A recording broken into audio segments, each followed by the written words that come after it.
Let's see what's going on with mass migration viewers. And she's the lead organiser of the Excellent Pink Ladies, the ladies who've been protesting about asylum seeker hotels in their communities. She's also the Reform UK candidate for Epping and Thaden Boys. Welcome, Ola. Hi, Kevin. How are you? Thanks so much for having me. Thank you for coming on. Now, you've been very, very moved by the story of Rhiannon White. We all have. We're particularly moved by her brave mother, Donna, and that extraordinary statement she made in court, humiliating that monster who murdered her daughter because he danced over her body, and Donna said, "You're not dancing now, are you? Let's see you dance now." You pointed out on Twitter that the local MP for Donna and Rhiannon, a guy called Matt Weston, Labour MP for Warwick and Leamington, had not even contacted Donna White's mother. In fairness, I don't know if it was subsequent to your tweet or before, he has apparently been in touch, but he won't tell us what the conversation entailed.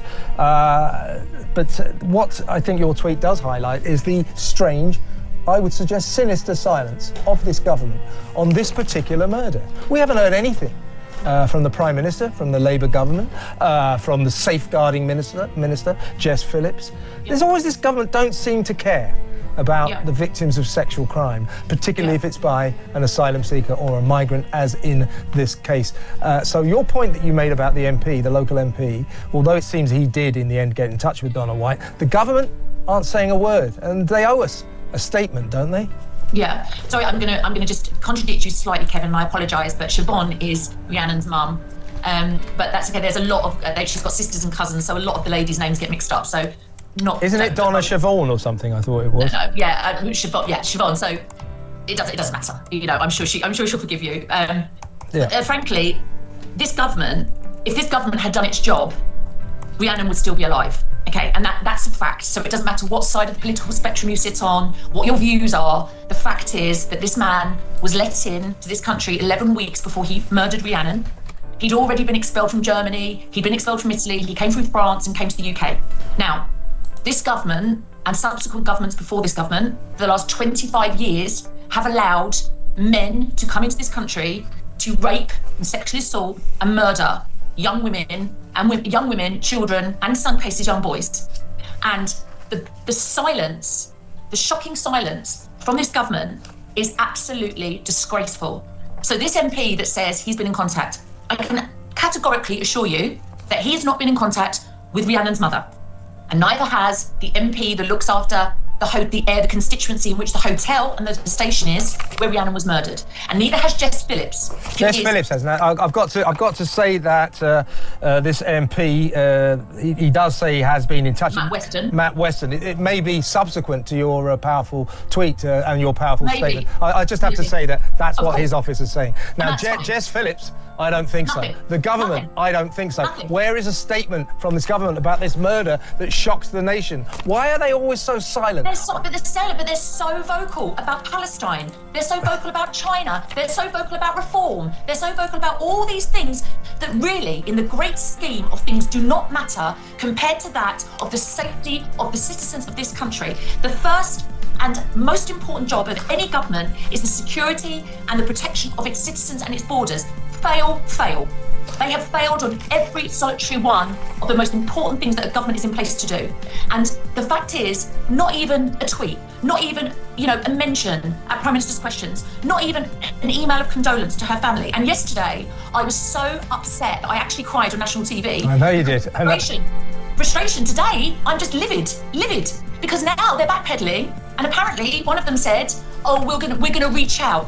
You're 15 months too late, mate. 15 months too late. That family have been through a trial. They've been through multiple delays because that animal kept saying that he was underage and refused to have bone density checks because of his human rights. At what point does this government stand up and say, we are going to stop the unnecessary and avoidable murders of these young women? Because, Kevin, this woman, this is all over the papers now and all over the media, but there are more coming this year.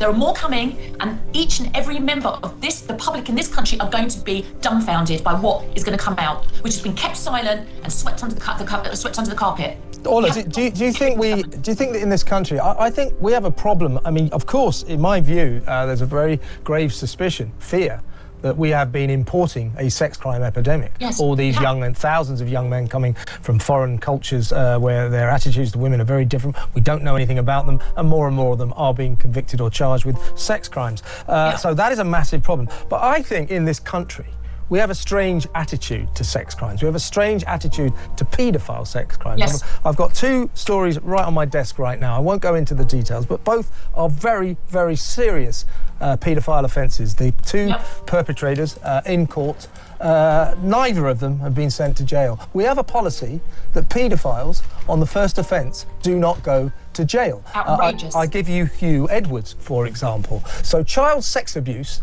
on the first offence is seen in this country officially as not a jail sentence, not a prison sentence. And they'll go they'll go on about, they'll go, oh, well, the cells are full, the prisons are full. It's child sex abuse. You can't let these people back out onto the street, and yet we have an official policy of doing that. What are your thoughts on that, Orla? There is nothing more evil and sadistic than that of sexual assault to a young child, or any sexual assault, but especially to a young vulnerable child. These men, and sometimes women, but mainly men, in my opinion, should never see the light of day. And if there is no room in our prisons, deport the 50,000 illegal foreign criminals we have in our prisons. Get rid of them and make room for these animals. There was I know exactly what you're referring to, a man that has sexually assaulted a young girl and told her to be quiet, etc., etc. He's been allowed out of prison. Yet someone like Lucy Connolly can do one tweet and get 18 months. That is how mixed up this country has become. Our priorities, our moral compass is completely skewed. I don't know, I've never known anything like it. Orla, great having you on the show. Come on again very soon.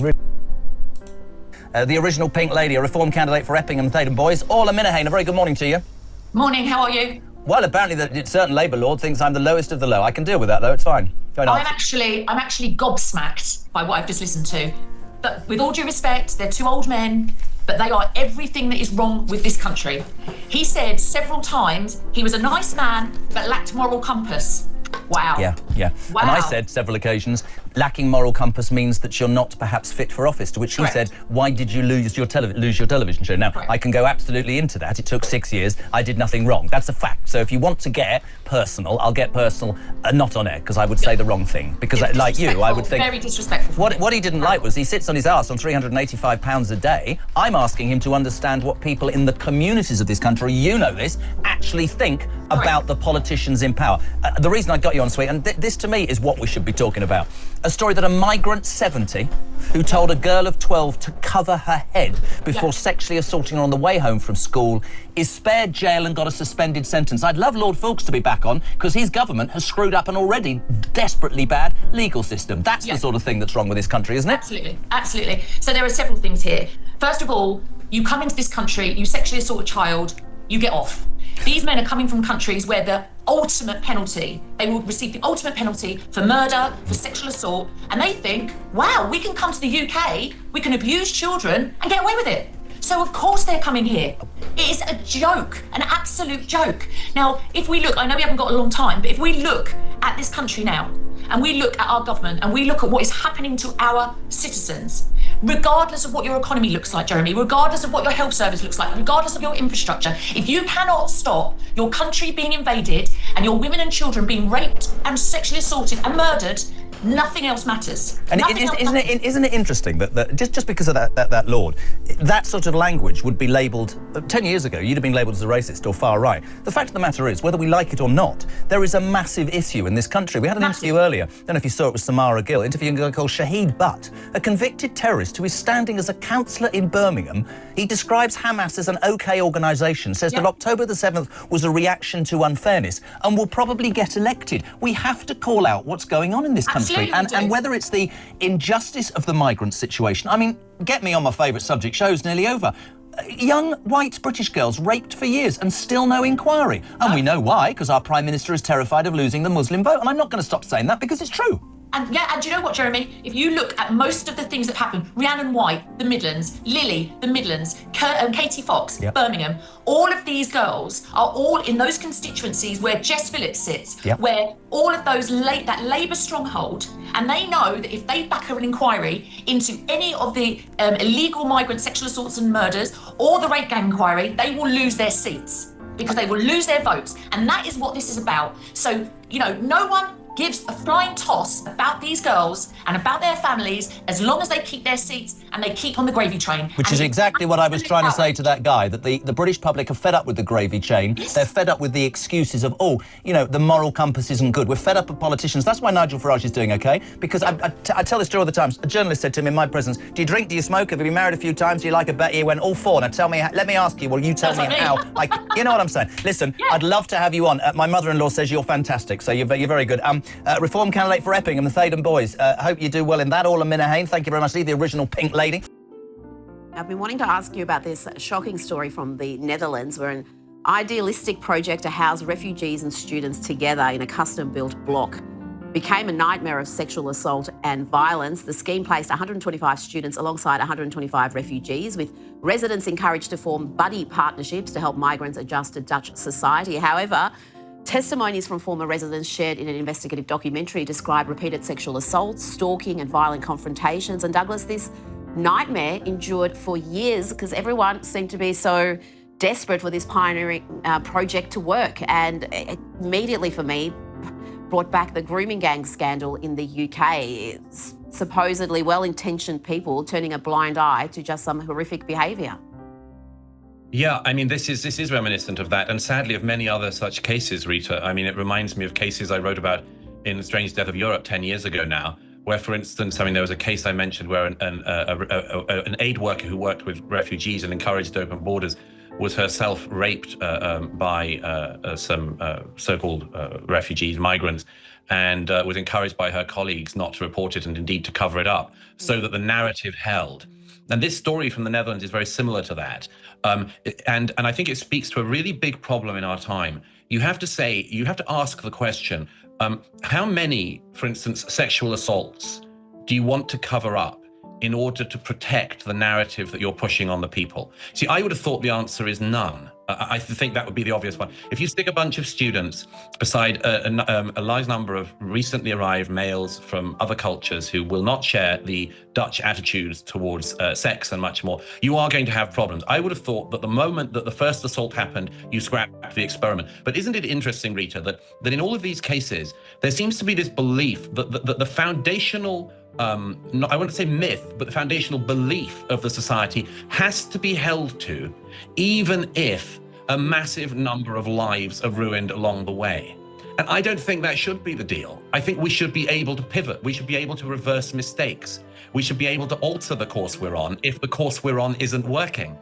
But we'll see, you know, maybe the Dutch authorities, like many of the British authorities and others in recent years, will decide that there is some permissible amount of rape that you can have in your societies in order to continue the shibboleths of our time. I think it's lamentable that, and then you mentioned history earlier. I really think that when people look back at things like this, look back at the way in which in 21st century Europe we regarded people and victims of sexual violence as being just sort of easily counted up as just collateral to the prevailing ideology. I think we'll look back on that with not just bewilderment, but serious judgment.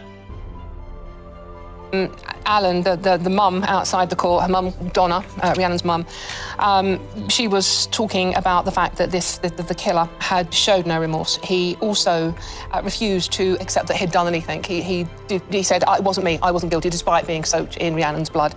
He made this family give evidence and victim impact statements, and you can imagine what that must have been like, actually prolonging the agony of this family.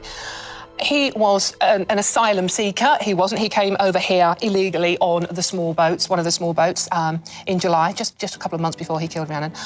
He'd already been turned down for asylum in Germany, where he'd been living for a year.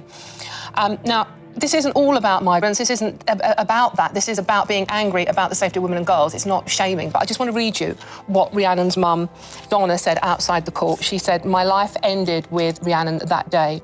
To the person responsible, why? You will be forgotten, an evil nightmare. Rhiannon had worked at a hotel looking after migrants for 6 months. She also said the government needs to take a tougher stance on illegal migration.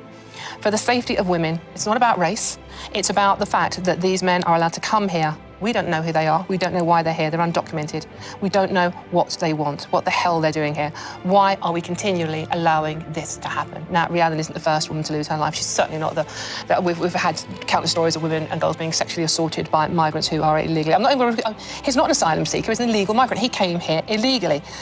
Helen, why are we putting the lives of girls and women in this country at risk in this way? Well, Dawn, this is one of those terrible, terrible stories that you just look at and you think it just encapsulates everything that's so wrong and terrible. And it's difficult to take any, you know, you look at it, you think, God, this is the depths of darkness, what's happened here. And I think this is why the country, I mean, obviously to the family and everyone in the country should be saying Rhiannon White's name, but here, first you've got someone who's gone out of their way to help others. Many, people in Britain are paying often to be very generous and help others, and this has just gone far too far. We have a situation where things are out of control. Actually, it has been several governments, but when governments have tried to, through being elected in and through the public wanting action to be taken, often the civil service has blocked things. We've got a situation where the democratic impulse is being prevented by bureaucrats who often got luxury ideas, who are not living close to the situation. Fortunately, in this instance, the judge did say, you've lied to us, you've been saying you're 18. Remember, Alison Pearson was doing interviews with a whistleblower and they were told to pretend that they're a certain age and write them through. They were told to write them through lest they be seen as being racist, particularly for certain countries. And we've got this whole dance that still goes on, that if it's from Afghanistan or parts of Africa, and these particular men that come, many of them with very particular attitudes towards women and girls, that we have to not say things in case that it might be deemed as it being racist, or you can't talk about this problem with illegal migration in case you're presented as that. And the public is fed up of it and is sick of it. And we've seen far more cases of crime and sexual attacks and rapes and murder than we should do. We've seen one is too many, but proportionally it's skyrocketed. And I just think now we've got a situation that both with the Home Office and border control, this needs to get grips with. It's why this government is under so much pressure. It's also the case that their response to this over the last period, particularly with Southport and other things, has been that the public are just racist and they're mad and they're dangerous and out of control, rather than what we see here, decent people who work hard and want to contribute and then have this terrible thing happen to them. So the British public has had enough. And I read Rhiannon's mum, Donna, her quote out. She is saying this. She is concerned that another family do not go through what her family have been through. I completely understand that, and I wouldn't want anybody to go through this. But I think it would be a clumsy reaction to this to assume that asylum seekers are somehow a blanket threat, where if you look at the data, and we must be led by the data, we must be led by the evidence, when you look at where attacks happen and who they happen by, it is spread across the country. So if you are serious about tackling violence against women and girls, which I know you are, I know I am, and I'm sure you are as well from what you've said today, then we must be led by those numbers and we must take a wholesale approach rather than zeroing in on one particular group. Alan? I mean, honestly, Sebastian, okay. We have a situation, and you're calling them asylum seekers. Here's someone who's lied that the judge has said he's going to convict him on the basis that he knows he's lied, because in Germany he's gone through with a different. Let me just finish my point before you interrupt me. Why is he not asylum seeker? Let me just hold on. I'm making my point.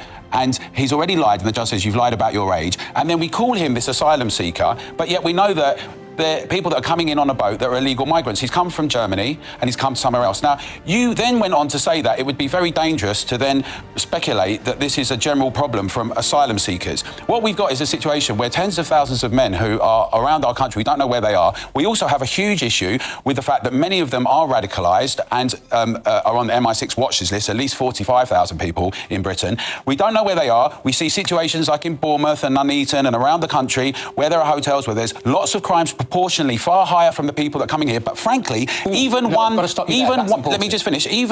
incident that happens in one area, if you're in a playground or if you're a woman or if you're a man and you get into a situation, it's too much. And yet we've got tens of thousands of these people. I'm going to stop. We've got tens of thousands of people here. Okay, Alan and Sebastian. Can I just clarify, and I'm sorry to interrupt you, are you suggesting that the rate of crimes or the rate of sex attacks or anything else is higher proportionately among asylum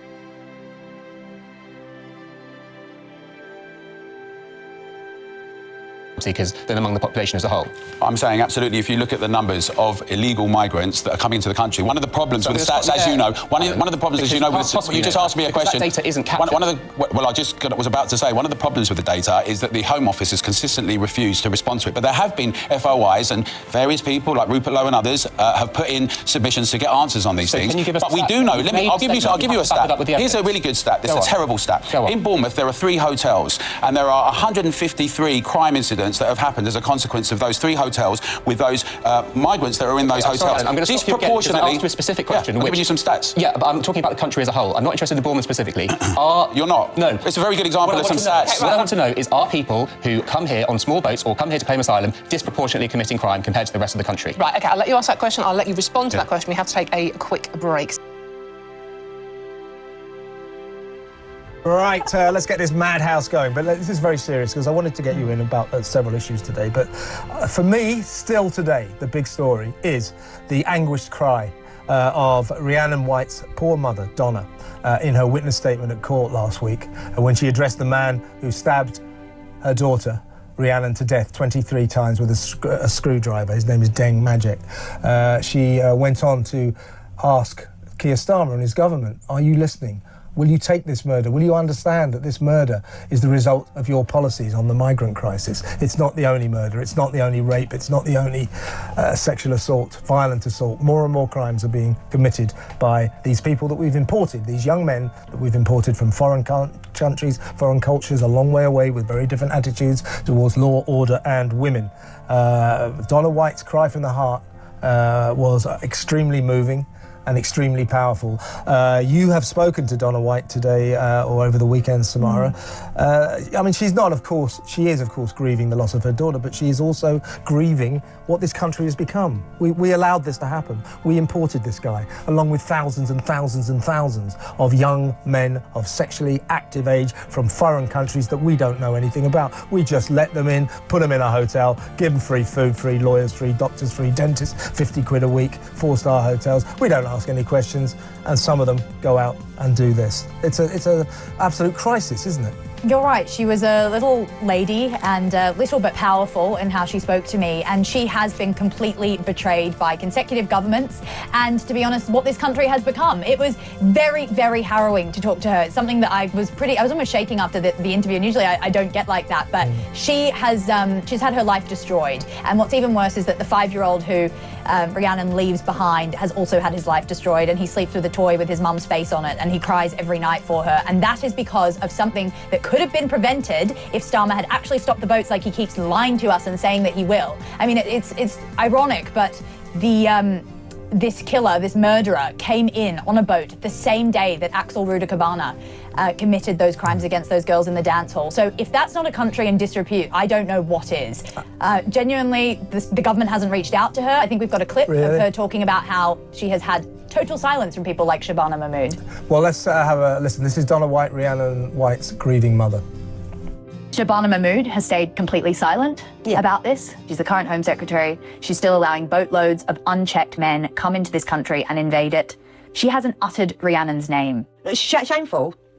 She should be ashamed of herself. Would they feel the same if it was their families? Who knows? I'm really haunted by this story. There's a picture of Rhiannon with a little 5-year-old boy like that. It's a picture of pure joy, a mum with a little son. Apparently, when the little boy was told, I'm afraid you won't be seeing your mum again, he let out this howl of kind of primeval distress. I mean, this is a 5-year-old kid. This is the result of our migrant crisis policies, isn't it? She said that he is broken. I mean, I had some comfort in the fact that, you know, Siobhan, or Donna as she likes to be called, is a great-grandmother, and, you know, he's living with her sister, but he's totally broken. He has aspirations to now become a brain surgeon, because the way that this imbecile, I won't even name him, attacked his mother was so bad that I'm pretty sure he shattered, with this screwdriver that he attacked her with, the murderer, he shattered her brainstem. That's how bad the attack was. And still, the court, it's over now, you know, the case is closed. We still have actually no reason as to why he did that. We have no explanation other than, as you've been saying, he was a psychopath. We have become the literal waste bin for asylum seekers in the West. This guy had his application denied in Germany. Italy also didn't take him. So he decides to then come to the United Kingdom where it's comfy and cozy, and we won't even ask a single question or take biometrics. He said that he was 27 years old. He wasn't, he said he was 19 years old. He was 27 years old. Yeah, I mean, loads of them are just lying, and I believe this awful murder happened 3 weeks after he arrived in this country on a small boat. He's then put in this asylum seeker hotel in Walsall in the Midlands. Rhiannon worked there. Behind the reception. She was friendly with many of the migrants. They all loved her. She was just walking home after a shift, day's work, going to the station to go back to her family to see her little boy. And that guy leapt on her and stabbed her 23 times with a screwdriver. She didn't die for 3 days. And he was then seen, he was swigging booze, having the time of his life. He was then seen dancing in ecstasy, having done this. This is the kind of person that we just let into the country, no questions asked. And Donna, in the most powerful statement, when she did her witness statements, which sometimes don't have much effect, to be honest with you, but they make the victims or the relatives of the victims feel better. Donna fixed this man, I'll tell you what his name was for what it's worth, Deng Magic, fixed him in the eyes and said, "Let me see you dancing now." He's just got 29 years. He didn't dance, did he? He didn't dance, but unfortunately now we're going to have to bear the burden of £1.8 million, which is the approximate cost of how much it's going to take to keep him locked up behind bars. I mean, this guy changed his story so many times all throughout the trial. He didn't admit to anything or didn't say that he had anything to do with it. He's a liar. He actually first said he was fleeing from the Sudan and wanting asylum because he was a child soldier. That story then changed to, I was fleeing my village because I was trying to marry my sister and my parents wouldn't allow me to. Oh, and I would like to. What awful parents. Just awful parents. And what kind of a mother and father won't let their son marry their daughter? Come on. This is the level that we are getting across the channel. I think we should just have a look at what Siobhan Donna said about Keir Starmer and his place in this. Donna made it clear that she holds Keir Starmer and his government responsible for the appalling murder of her daughter. Listen to this. They're not stopping the boats, though, Samara. What they're doing is they're enticing them in. Free NHS, benefit money, free hotels. It's women and children. Where are the women and children? Does Keir Starmer have blood on his hands? Yes, he does. Hope he lives with that for the rest of his life. It's not just my child he's taken away. These poor innocent children that are getting raped daily, may I add. These poor women like Rhiannon that are getting murdered. He and all the other people that agree with this, they have those people's blood on their hands. 29 years, is that enough? Nothing will ever be enough. Yeah, I see a crime like this, stabbing an innocent woman 23 times with a screwdriver, and then dancing with glee over her dead body or her dying body. If that doesn't get a whole life sentence, throw away the key, I don't know what does. What crime would be worse than that? But apparently it didn't warrant a full life sentence, so he's going to do minimum of 29 years. Frankly, if he doesn't make it, who cares? Shocking. Well, we also raised the death penalty. I think we've got a clip of that and what Siobhan thinks about the death penalty in this situation. Yeah, good point. Again, this is Donna. How do we continue to navigate life without her? Her son, my grandchildren, my children. How do we navigate life without her? And he is taxpayers' money put into a prison. It's going to cost around £1.8 million. Yeah. Would you call for the death penalty for him if we did have something like that? Yes, I would. It's not something that I ever believed in, but I know it's evident. It's evident what he done. If it's going to cost £1.8 million, it's not going to cost me at the age of 60 £1.8 million to see my life out.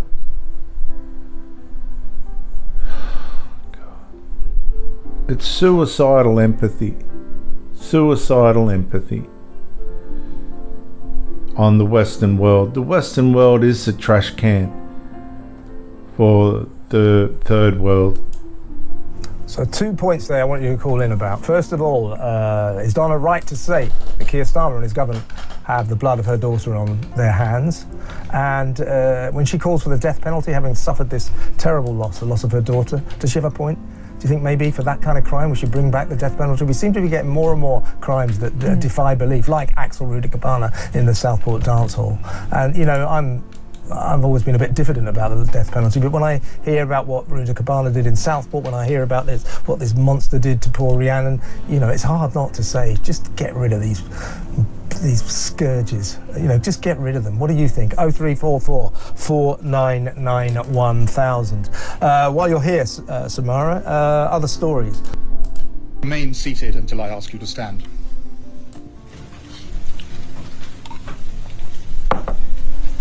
Deng Chol Majek, you have been found guilty of the murder of Rhiannon White at Bescot Stadium railway station. At about 11:20 p.m. on the 20th of October 2024, Rhiannon was on the station platform waiting for her train home after her late shift as an employee at the nearby Park Inn Hotel. You were a resident at the hotel. Having armed yourself with a Phillips head screwdriver, you had followed Rhiannon from the hotel to the station and down onto the platform where she stood alone. You then immediately and repeatedly attacked her with the screwdriver, inflicting 23 puncture wounds, 19 of them to the head. With the greatest courage, Rhiannon had tried to defend herself against your frenzied and sustained brutality. She collapsed to the ground where you left her. At the time of your attack, Rhiannon had been on her mobile talking to a friend. You took her phone, turned it off, and calmly walked back in the direction from which you had come. As you crossed the footbridge over the Tame, you threw her mobile into the river. You did not immediately return to the hotel, but first took a long walk around Walsall, in the course of which you bought some beer. Following your return, the CCTV shows you dancing and laughing in the hotel car park against the backcloth of blue flashing lights from the railway station. Rhiannon was found by the crew of her intended train, which arrived shortly after the assault. Emergency services came quickly to the scene. Despite every best effort, Rhiannon died in hospital 3 days later. The evidence against you, in particular from CCTV and DNA, was overwhelming. You continue to deny that you were the assailant. The court is thus left with no explanation of what possessed you to murder a member of the hotel staff who, together with her colleagues, had been serving and helping you and your fellow residents. The court has heard the statements of Rhiannon's mother and one of her sisters. They speak in deeply moving terms of Rhiannon's wonderful character and qualities, and of the devastation which you have wrought to her close and loving family across the generations, and including her young son. The court is only too conscious that no sentence can ever begin to meet their terrible loss. For the purpose of establishing the appropriate sentencing regime and generally, it has been necessary to order an age assessment report. When in July 2024 you entered this country, you claimed you were born in Sudan in or about January 2006 and were thus 18. However, in the course of your long journey from Sudan, you had passed through Italy, Germany and France, and your identification papers from Germany recorded your date of birth as the 1st of January 1998. You said that the year was a mistake. Having read the comprehensive report by the two experienced assessors and its supporting materials, I am sure you were over 21 at the dates of your conviction and the offence. I accept their conclusion that your present age is between 25 and 28. I consider that the greatest likelihood is that you were born in 1998, as the German documents attest. I therefore sentence you on the basis that you were aged 26 at the date of Rhiannon's murder. For the offence of murder, the law imposes a sentence of imprisonment for life. The law then requires me to fix the minimum term which you must serve before you are eligible to be considered for release by the parole board. It is most important that you and everyone concerned with this case should understand what that means. The minimum term is not a fixed term after which you will automatically be released, but is the minimum time that you will spend in custody before your case can be considered by the parole board. It will be for the parole board to say, at that time, whether or not you will be released. If the board considers that it remains necessary for the protection of the public, you will remain in custody. If and when you are released, you will still be subject to license, and this will remain the case for the rest of your life. If for any reason your license were revoked, you would be recalled to prison to continue to serve your life sentence in custody. For the purpose of deciding the minimum term, I must first identify the appropriate starting point by reference to Schedule 21 of the Sentencing Code. There is and can be no dispute about this. You brought a weapon, the screwdriver, to the scene and used it in the murder. I am sure that you brought it to the scene with the intent to murder Rhiannon. It follows that the starting point is a minimum term of 25 years. Next, I must identify and take account of any statutory or other aggravating and mitigating factors which may require that starting point to be adjusted. I am satisfied that the following aggravating factors apply. First, I am sure that the offence involved a significant degree of premeditation. The CCTV shows that for substantial parts of the evening of 20th of October, you had been in the reception area of the hotel and staring fixedly in the direction of the group of female employees, including Rhiannon, who were working there. Then, at the time of the end of Rhiannon's shift, you went outside by the main entrance. After Rhiannon had come out, you then followed her all the way to the station platform, armed with your weapon. Secondly, the particularly vicious brutality of this sustained assault with your chosen weapon. Thirdly, its commission against a woman, alone, late at night, in a public place. Fourthly, your disposal of evidence with the intent of escaping detection. The CCTV evidence shows you throwing Rhiannon's mobile into the river. It was later retrieved by a police diver.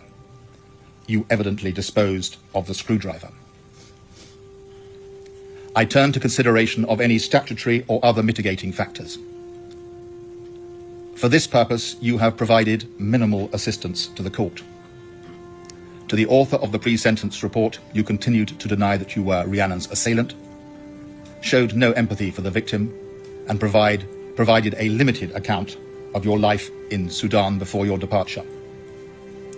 To the consultant psychiatrist who examined you for a report in March 2025, before your trial, you were unwilling to discuss your past medical history and very guarded in what you said.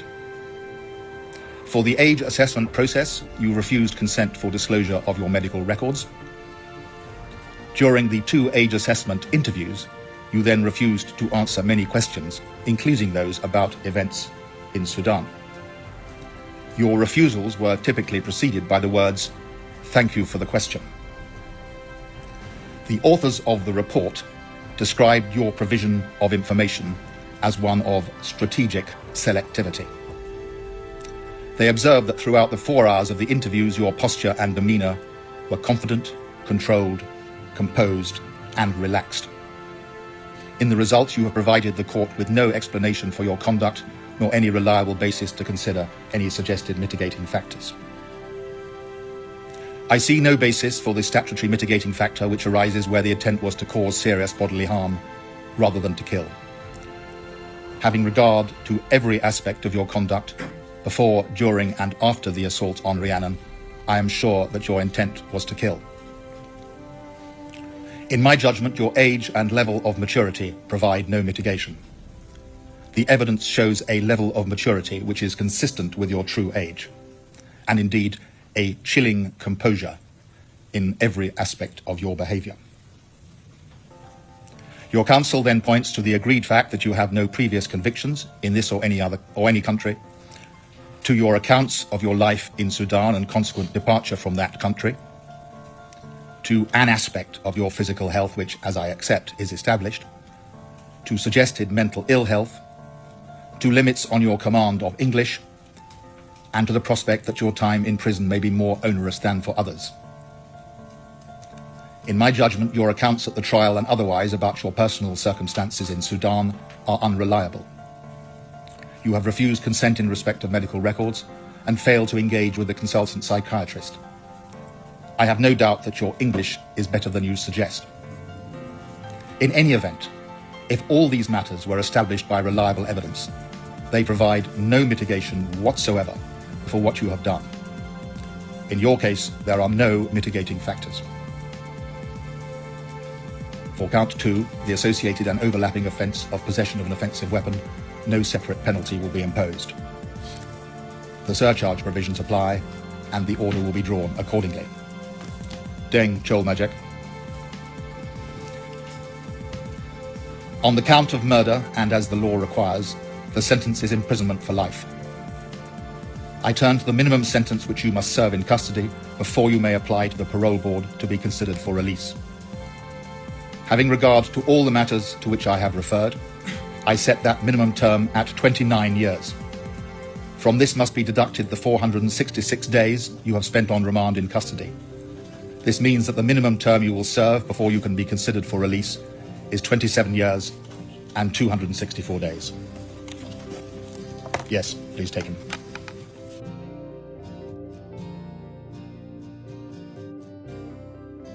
On the 20th of October 2024, Rhiannon White was brutally and senselessly murdered at Bescot Station as she made her way home from work. Her killer may have been sentenced to life in prison today, but no sentence or outcome will ever really be justice for Rhiannon's family and friends, who continue to live with this insurmountable, horrific loss.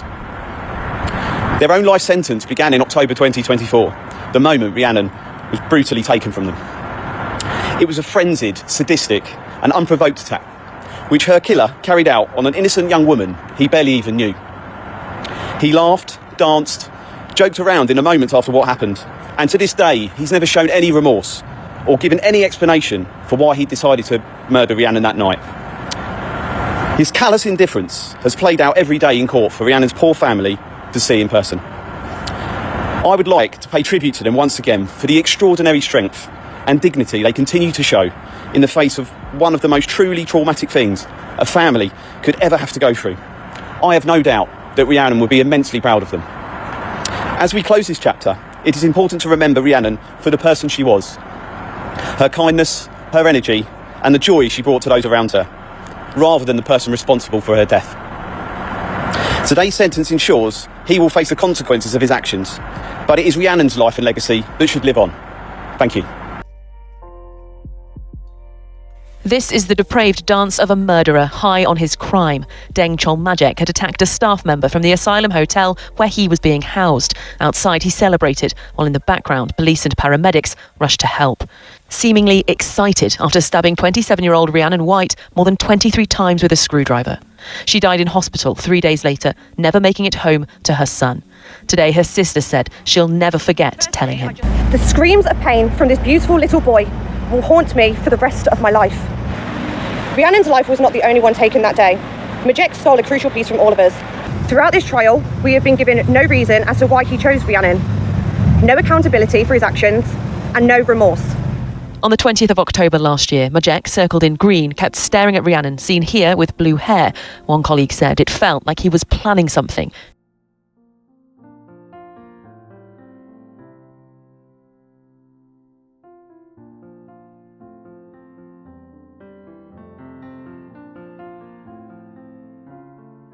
If you look at the black guy over there, sitting near the column, I paused it for a reason. That's scary. That's really scary. That's the Reaper. The Grim Reaper. Hood and all. He was. After she finished her shift at 11 p.m, Rhiannon left the Park Inn Hotel on foot, crossing a car park and walking under the motorway to reach Bescot Stadium Station. CCTV footage shows Rhiannon in the car park on her phone. She was catching up with one of her best friends. 90 seconds later, Majek was caught on the same camera, tracking her. Rhiannon was still on that call as she made her way along this path and up these stairs to the deserted train station platform. Her friend heard her screams as Majek launched his frenzied attack, stabbing her repeatedly in the head with a screwdriver. She was found slumped on the platform when the train she was meant to catch pulled in. She never regained consciousness. Majek was arrested before dawn. His only defence has been denial, even though clothes found in his room were covered in Rhiannon's blood. I mean, the level of brutality there is some of the worst I've seen in my 18 years of service in the police. Her poor family had to hear all of that evidence in court. And I think it's testament to the character of the defendant that he chose to put them through that. Her family say Rhiannon would have wanted them to stay strong for each other. They want Majek to spend his life behind bars. Life for a life. None of this deportation. I'm not against asylum seekers, whatever, but he's taken my daughter away. He doesn't deserve to be sent back to his own country. Serve his time here, every day of his life. And this family must spend the rest of their lives without one of their own. There were gasps and tears of relief from Rhiannon's family as Majek was convicted. Originally from Sudan, it's believed he came to the UK on a small boat last summer. While the Home Office won't comment on individual cases, they did say that their aim is to deport any foreign national who commits a crime here. Majek claims he's 19, but records in Germany make him 27. Sentencing has been delayed until December so that his age can be assessed. He got 29 years, as we saw before. We'll close with this, viewers. We'll close with this.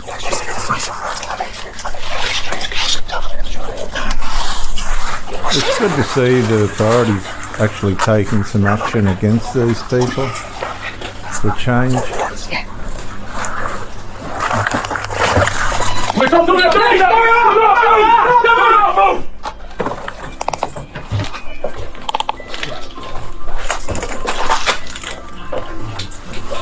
Bit of a shock. Just leave him there for now. That's all this. Sorry? Don't touch nothing. Now, just let me say, this is very similar to what ICE is trying to do in the USA if they're not being interfered with by the sanctuary city governments and things, which is illegal in itself. But here we're seeing justice done. What is it? This one here. Choose the pink phone. Yeah, it's all good, mate. Yes, mate, just stand by, please.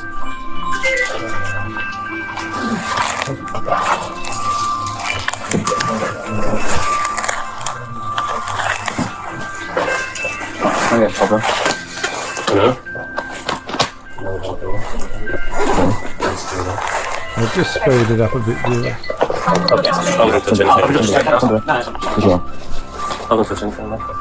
So, who's this contest? What's your name?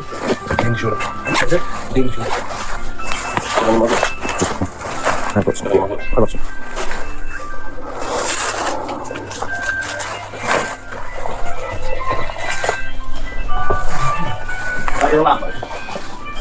Cool. What's it? Yeah? Where's the phone? It should be on linked items. What info? It's the tall one. Stand up. Yeah. Stand up. What should I do for me? I'm going to say to you. Yeah. Yeah. Try that.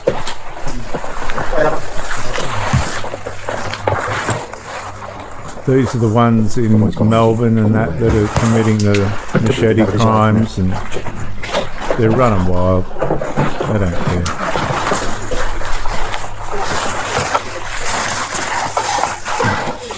There's more going on in Australia than they're letting you know. England's just about shot. Spain's just let in a naturalised 500,000. They'll spread their way throughout Europe, across into the UK. It's an mass international migration agenda to get votes. And when I say the West is the waste bin for the third world, you better believe it. You better live the best life you can for yourself now and be very aware of what's happening around you. See you on the next one.